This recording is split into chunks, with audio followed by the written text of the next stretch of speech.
Happy morning, children. Today we will discuss about the nutrition in human beings. Okay, in the previous class we discussed about the digestion. So now nutrition in human beings. So the nutrition in human beings takes place by the digestive system. So in the human beings the digestive process is complex in nature. The digestive system is started with the mouth. The tube-like structure which is extending from mouth to anus is called alimentary canal. So in the alimentary canal, so many parts are there. So each and every part has a specific role in the digestive process. So the mouth function is intake of the food material, otherwise intake of nutrients into mouth is known as ingestion. Okay, clear? So the mouth opens into the oral cavity. So there is a cavity in the mouth, so which is known as oral cavity, otherwise called as a buccal cavity. Okay, clear? So in the mouth or in the buccal cavity, so there are 32 teeth. So the 32 teeth are classified into four categories. So one is incisor, the second one is canine, third one is premolar, fourth one is molar. So the dental formula is 2123 by 2123. Okay, clear? So later we will discuss about so what is the dental formula. So how the teeth are arranged in our mouth. So in the mouth, so there are three pairs of salivary glands are located. So one pair is located in the palate. So remaining two pairs are located just below the tongue and near the ear. So the salivary glands which can secrete the saliva into your mouth.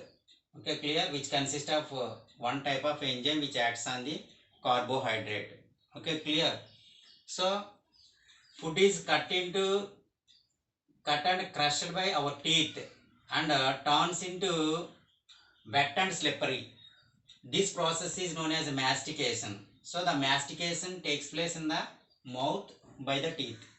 Okay, clear? Afterwards the food turns into slurry mass is called bolus.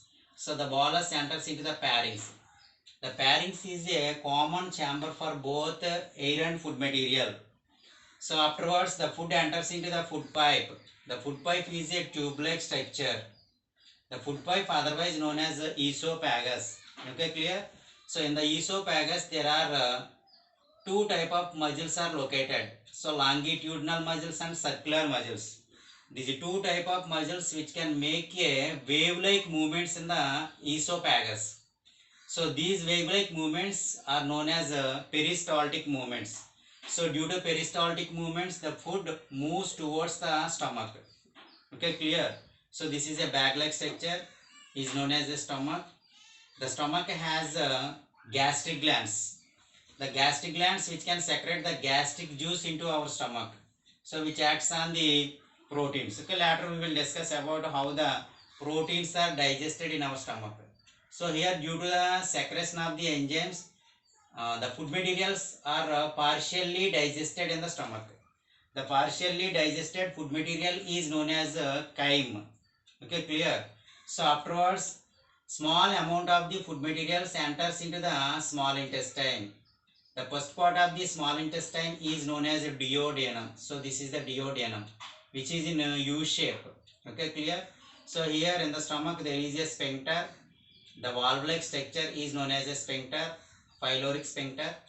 The pyloric sphincter which can allow the small amount of the food material into the small intestine. Okay, clear? The small intestine is connected with two glands. So one is liver, so which is the largest gland in our body. The liver which can secrete the bile juice into the small intestine. The bile juice acts on the fats. The fats are converting into small fat globules.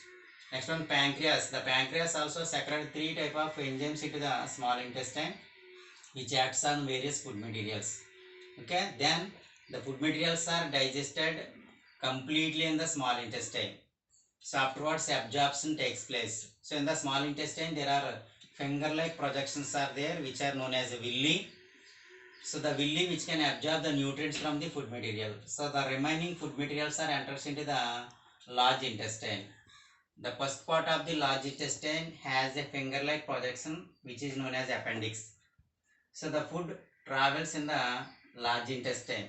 Okay, clear. Here also absorption takes place, means excess amount of the water and some of the minerals also absorbed by the large intestine. So then the food enters into the rectum. So finally the food materials, nothing but undigested food and waste materials, are expelled out from the human body through the anus. This process is known as defecation. Okay, clear. So the complete digestion takes place in the alimentary canal. Okay, clear.